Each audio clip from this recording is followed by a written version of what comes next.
Gaddar cinema అవార్డుల function కార్యక్రమాన్ని అట్టహాసంగా నిర్వహించాలని, అందుకు రాష్ట్ర ప్రభుత్వం నుంచి సంపూర్ణ సహకారం ఉంటుందని డిప్యూటీ సీఎం భట్టి విక్రమార్క భరోసా ఇచ్చారు. మంగళవారం ఎల్వి ప్రసాద్ సినీ ల్యాబ్లో నిర్వహించిన గదర్ అవార్డుల జ్యూరీ సమావేశంలో ఆయన మాట్లాడారు.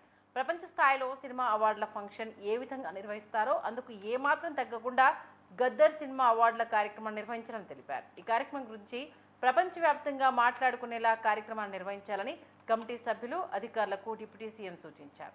గత 10 సంవత్సరాలు రాష్ట్రంలో చలనచిత్ర పరిశ్రమ నిరాదరణకు గురైందన్నారు. 2011లో చలనచిత్ర అవార్డుల పంపిణీ కార్యక్రమం నిలిచిపోయి ప్రోత్సాహం కరువైందని విమర్శించారు.